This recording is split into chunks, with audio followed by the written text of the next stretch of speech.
कक्षा 8 की जो बुक है उसमें किशोरावस्था एक पार्ट है, उसमें जनन प्रक्रिया के बारे में सीखेंगे। तो जनन प्रक्रिया में नर और मादा युग्मक का मिलना और फिर मिलने के बाद जो प्रक्रिया होती है उसको हम निषेचन कहते हैं। तो सीधी सी परिभाषा है निषेचन की कि नर और मादा युग्मक को मिलने की क्रिया को हम निषेचन कहते हैं, है ना।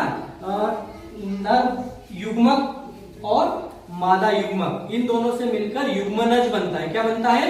युग्मनज, जिसको इंग्लिश में जाइगोट कहते हैं, जाइगोट। और निषेचन को अंग्रेजी में फर्टिलाइजेशन कहते हैं। फर्टिलाइजेशन की प्रक्रिया क्या होता है कि पुरुष का जो जननांग है वहां से टेस्टोरोन, पुरुष के जननांग से टेस्टोरोन हार्मोन जब स्रावित होता है और फीमेल से एस्ट्रोजन हार्मोन स्रावित होते हैं तो ये एक दूसरे को आकर्षित करते हैं जनन क्रिया के लिए। कौन हार्मोन जिम्मेदार है? टेस्टोस्टेरोन और एस्ट्रोजन। दोनों हार्मोन यदि दोनों में विकसित हो गए तो वो निषेचन प्रक्रिया के लिए एक दूसरे को आकर्षित करते हैं। जैसे चुंबक रहती है ना, प्लस एक दूसरे को आकर्षित करने के लिए उत्तरी ध्रुव दक्षिण ध्रुव विपरीत दिशा में, इसी प्रकार, है ना। तो इसमें क्या होता है कि ये मादा की जो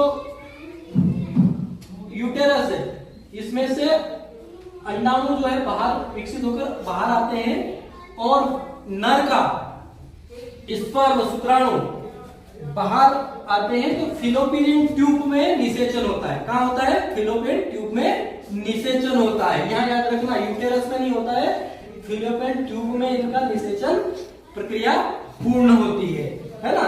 अब कल आपने बताया था पार्ट की एक से मिलेंगे तो लड़की होगी, एक से वाई होगा तो लड़का होगा, है ना। तो हजारों लाखों संख्या में स्पर्म आते हैं और ये अंडाणु को जो कवच है उनमें से ये दौड़ के इसकी ओर प्रवेश करते हैं, इस ट्यूब के ऊपर। ये अंडाणु जैसे यहाँ आया निषेचित होने के लिए तैयार होके, तो ये हजारों लाखों स्पर्म इसमें आकर जो स्पर्म इस झिल्ली को पार करके इसके अंदर प्रवेश कर जाएगा वो उसका जन्म हो जाएगा। तो इस प्रकार वो अंडा फर्टिलाइजेशन हो गया और उसमें युग्मनज का निर्माण हो गया और ये निषेचन प्रक्रिया उनकी पूरी होती है। ठीक है।